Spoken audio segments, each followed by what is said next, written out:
Hello, welcome to day 18 of your 30-day journey to healing. And I hope you got a chance to watch yesterday's video. It was a tad bit longer than most of the other videos that I posted, but I talked about being authentic yesterday. And so, one aspect of being authentic that I did not have on yesterday's video that I actually would like to cover with you today is regarding your family of origin. I see a lot of people getting married and kind of taking on the identity of their spouse's family. Now, when you leave your family and you start a family, you're starting a new family and you're supposed to leave that one and be committed to your new family, of course. But that does not mean neglecting your family of origin and acting as if they don't exist or you don't belong to them or that you're not related or whatever. So sometimes people do that for various reasons. And what happens is when you get married and say the marriage doesn't work out, you still have to go back to that family of origin, and you certainly want to be accepted by them whatever you do. And the other thing is your spouse has the right to know the family that he's or she is marrying into. So they should get the opportunity to form an opinion about your family for themselves well before you get married even. So not hiding your family of origin and not necessarily agreeing with maybe some of their ways and some of their history, but still accepting that that is part of who you are. It does not define your identity, because there may be things going on in your family that you don't agree with, and that's fine. But you can't just completely change your identity because you get married and completely forget where you come from. You can do that, but what tends to happen with that is you end up being overwhelmed, exhausted, you feel alone. Sometimes when your new family or your spouse's family, maybe you might not always see eye to eye, and you've kind of burned the bridges with your family of origin and can't really go back to them and rely on them for support. So you certainly don't want to do that. Not to mention, it's just exhausting and sometimes even depressing and anxiety provoking whenever you're trying to be someone that you're not. So if maybe you think your spouse's family is somehow better than yours, and so you tend to try to be more like them, whatever that means, and it's not quite authentically who you really are. It can be overwhelming, and why would you want to live your life in a way that's not authentic to who you are? Yes, you should be changing, but not changing because you think that the family's better, or that your family wouldn't be accepted. I also see this in interracial or biracial marriages, where people marry out of their race, and sometimes they feel the need to be a certain way, look a certain way, talk a certain way, act a certain way, because they're marrying into a new culture and they don't know if they'll be accepted just simply being how they authentically are.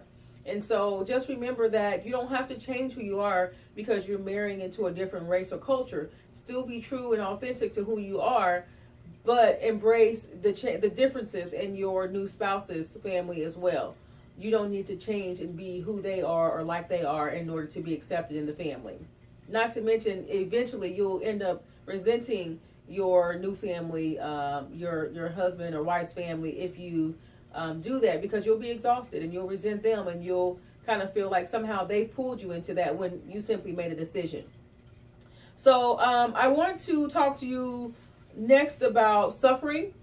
Suffering is something that many people experience at some point in their lives, and it's kind of like the state of undergoing long-term pain or distress.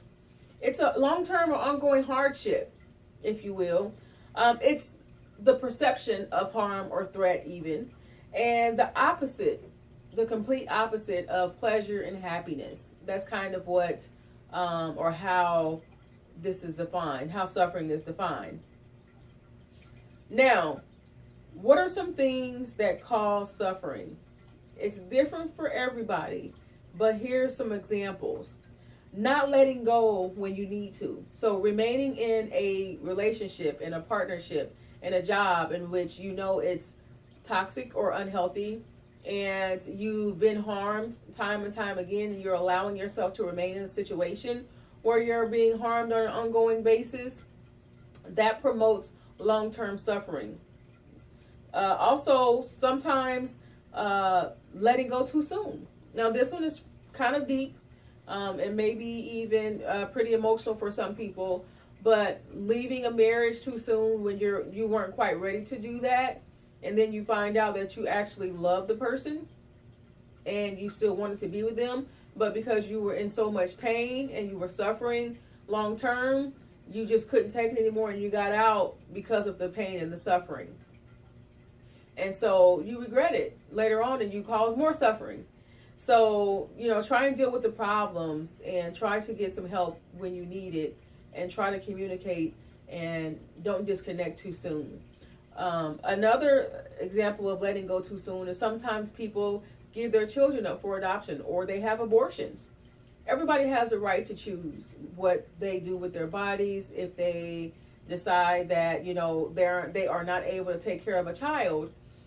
But sometimes in a panic or in an impulsive moment or in a moment where they feel like that's their only option, people give their children up or have an abortion or make some impulsive decision.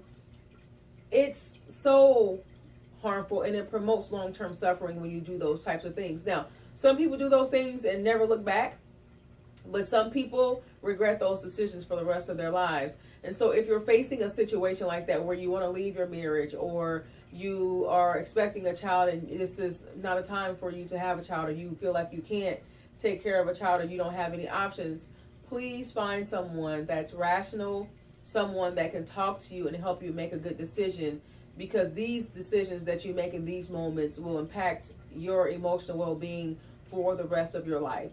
And these are situations where you can prevent long-term suffering. Also, things like holding grudges and unforgiveness.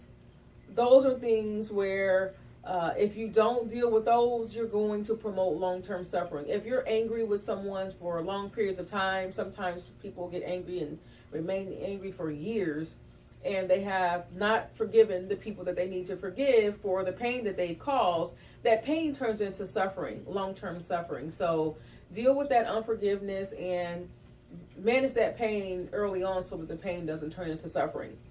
So I just want you to know, if you are suffering, you can stop the suffering.